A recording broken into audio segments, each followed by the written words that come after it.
अगर आपको बजट से जुड़ी पॉजिटिव न्यूज़ देखनी है तो जी न्यूज़ देखें, अगर आपको बजट से जुड़ी हुई नेगेटिव न्यूज़ देखनी है तो रवीश कुमार को देखें। दोनों ही अपने अपने कलाओं में निपुण।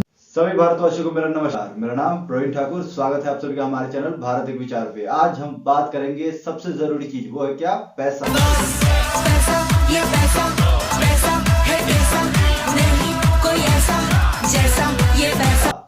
पैसा, जी हाँ। आज हमारे देश का बजट आया और क्या रही इसमें ऐसी बातें जो हमें खुश कर गई और क्या रही बातें जो हमें दुखी कर गई। दोनों बातें जानेंगे, बने रहिए हमारे साथ।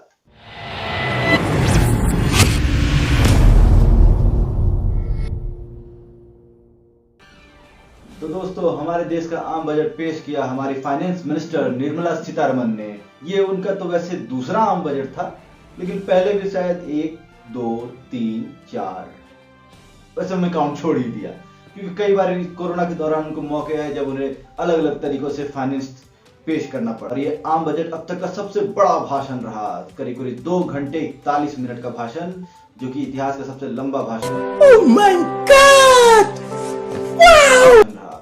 इस आम बजट में एक चीज गायब रही, वो थी क्या? एक भी बार बजट के दौरान डिफेंस की बात नहीं, कहीं भी डिफेंस यूज किया। खैर, इसी बात से छोड़ते हैं। देश में बजट आने से पहले बड़ा एक गजब का माहौल रहता है। मैंने इनको 4 कैटेगरी में बांटा। कैसे?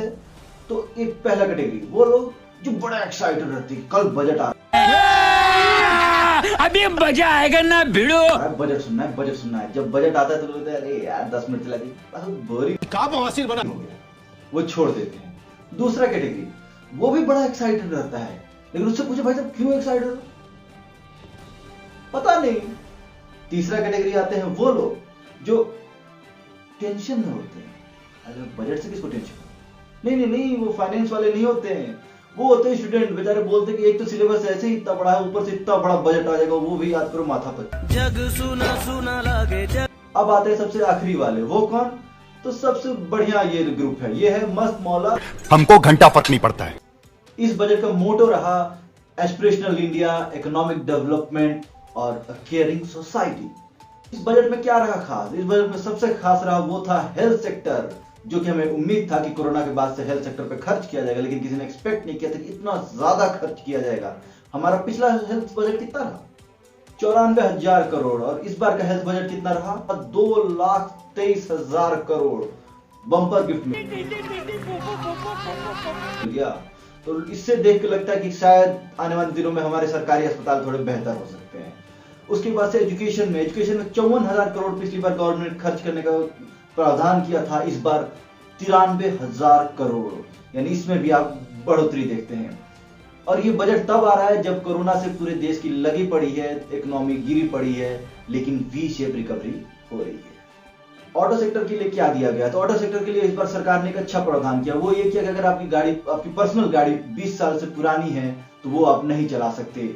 अगर आपकी गाड़ी कमर्शियल यूज होती है तो 15 साल से पुरानी गाड़ियां बंद करनी होगी। लेकिन अगर आप फिर भी चलाना चाहते हैं तो आपको एक टैक्स देना होगा, जो होता है ग्रीन टैक्स, जो कि आपका रोड टैक्स का 15% मिलेगा। तो ये एक बड़ा राहत है ऑटोमोबाइल के लिए, जो कह सकते हैं कि ज्यादा लोग अब नए गाड़ियां खरीदेंगे तो मार्केट वैसे भी ऊपर जाएगा। मजा आया। 75 साल से बड़े उम्र वाले जो सिर्फ पेंशन पे जी रहे हैं, उनको अब इनकम टैक्स रिटर्न फाइल नहीं करना होगा।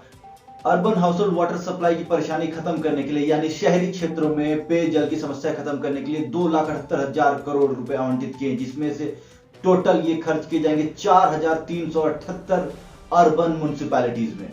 1,10,000 करोड़ रुपए आवंटित किए गए रेलवे के डेवलपमेंट के लिए, रेलवे के मॉडर्नाइजेशन के लिए।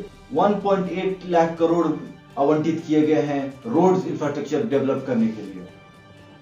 कहते हैं कि जो इंफ्रास्ट्रक्चर में निवेश किया जाता है उसका 2.5 गुना से लेकर 4 गुना ज्यादा आपको वापस मिलता है। तो इस बार की गवर्नमेंट इस बात को फोकस किया कि देश में इंफ्रास्ट्रक्चर वर्ल्ड क्लास लेवल की होनी चाहिए, इसलिए ज्यादा पैसा इंफ्रास्ट्रक्चर में लगाया है, ताकि उसके आने वाले दिन में फायदे तो हो, साथ ही साथ अभी जब ये काम हो तभी के समय रोजगार का उत्सर्जन हो। इनकम टैक्स केसेस में आपको राहत देने के लिए अब 3 साल से पुरानी केसेस को नहीं खोला जा सकता। अगर आपका जो मामला वो 50 लाख के ऊपर है, तब जाके आपको 10 साल तक के केसेस ओपन हो सकते हैं। यानी छोटे करदाता जो भी हैं उनको ये राहत की खबर है कि जो उनको इनकम टैक्स अधिकारी से हमेशा परेशान होना पड़ता था, वो परेशानी खत्म होती है। यंग जनरेशन के लिए भी इसमें बहुत कुछ है। इस यंग जनरेशन के लिए स्टार्टअप को 1 साल तक टैक्स फ्री रखने की बात की गई, यानी 1 साल तक आपकी जितनी भी कमाई होगी, जितने भी पैसे आएंगे, आप कहीं से भी फाइनेंस कराएंगे, वो सब टैक्स फ्री लिया जाएगा, उसमें कोई टैक्स नहीं लगेगा। 100 नए सैनिक स्कूल खोले जाएंगे पब्लिक प्राइवेट पार्टनरशिप के तहत, जिसकी इंफ्रास्ट्रक्चर पहले से ज्यादा बेहतर होगी और स्थायी स्कूलों को भी डेवलप किया जा सकता है इस पार्टनरशिप बेसिस पर। सरकारी मॉडल स्कूल तैयार किए जाएंगे जो कि एक बेहतर, उसमें सारी सुविधाएं होती है, एक प्राइवेट स्कूल को टक्कर देने वाली या उससे भी बेहतर 15,000 स्कूलें पूरे भारत में खोली जाएंगी। पिछले कई सालों से चले आ रहे वित्तीय घाटे 3 के आसपास रहता था और इस साल जो 2020-21 का था वो वित्तीय घाटा 9.6 चला गया, क्योंकि ऑब्वियस रीजन कोरोना के चलते। लेकिन इस बार गवर्नमेंट ने ये कोशिश किया है कि इसको 6.2 तक रखा जाए। बजट की खबर सुनते ही सेंसेक्स ने भरी लंबी उछाल, 2416 अंक उछले और निफ्टी भी 646 अंक उछला। और बाजार में जो देखी गहमा गहमी वो एक पॉजिटिव नोट कह सकते हैं, एक थम्स अप कह सकते हैं इस बजट के लिए। अलग से सिर्फ कोविड-19 वैक्सीनेशन के लिए 35,000 करोड़ आवंटित किए गए। इस बार का बजट ये कह सकते हैं कि मुफ्तखोरी का लॉलीपॉप दिखाने वाला बजट नहीं, मेहनत करके पैसा कमाने वाला बजट कह सकते हैं। इसमें लोगों को ये एस्पिरेशनल दिया गया है कि लोग मेहनत करें और मेहनत का उनको वाजिब दाम मिलेगा। हमारे देश के गरीब, हमारे देश के लोअर मिडिल क्लास, हमारे देश के वो सभी लोग जो तंग जिंदगी जी रहे, वो मेहनत तो करते हैं लेकिन उनकी मेहनत के बराबर का उनको आय नहीं मिल पाता है। उस कमी को दूर करने की सरकार इस बार कोशिश की है। पेट्रोल डीजल पे अब एक्स्ट्रा एक सेस लगने वाला है, वो है एग्रीकल्चर सेस। लेकिन इससे आम जनता को कोई चिंता करने की बात नहीं कि गवर्नमेंट ने ये वादा किया है, ये जो सेस है वो बाकी सारे टैक्सेस को डिडक्ट करने के बाद उसमें एक जगह बनाई जाएगी जिससे ये सेस लगेगा। अल्कोहल पे 100% सेस कर दिया गया। सरकार ने घोषणा किया कि वो LIC में भी अब प्राइवेट इन्वेस्टमेंट करेगी, यानी LIC के शेयर हम और आप खरीद सकते हैं। ये एक सबसे बढ़िया खबर में से एक है, क्योंकि सरकार उन सभी कंपनियां जो आज तक थके हाल जिंदगी जी रही थी उनको धक्का देने के लिए प्राइवेट लोगों को इंसर्ट किया जा रहा था कि कंपनियों के पास पैसा आ सके और पैसे से वो और पैसा बना सके।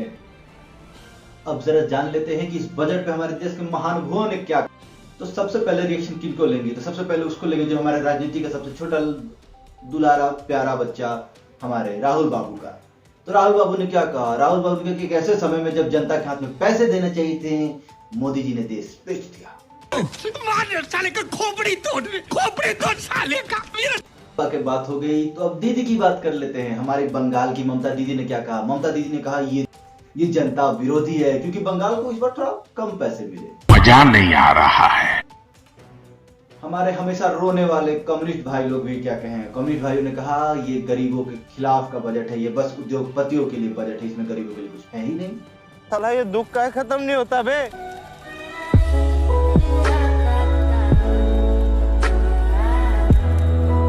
नीति आयोग के वाइस चेयरमैन राजीव कुमार ने कहा कि जो उम्मीदें, जो आकांक्षाएं देश ने लगा रखी थी, उन सभी उम्मीदों को पूरा करने वाला है ये बजट।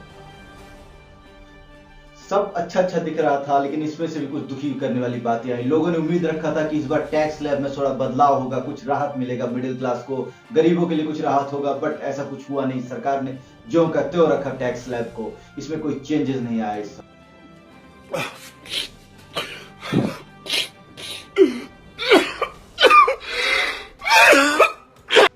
एक और निराशा आई है आर्मी की तरफ से। आर्मी ने इस बार बड़े बजट का मांग किया था, क्योंकि पहले से ही कई सारे ऑर्डर को और पेंशन वालों को पे करते करते आर्मी के पास मॉडर्नाइजेशन के लिए पैसे नहीं थे।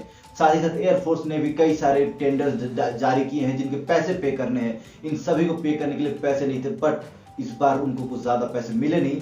यूं कहे तो अगर इन्फ्लेशन रेट देख ले तो पहले से कम ही पैसे मिले हैं उन्हें, मगर पहले से 7,000 करोड़ तो या फिर किसी को 6,000 करोड़ ऐसे करके थोड़े बहुत चिल्लर के रूप में ज्यादा पैसे मिले हैं।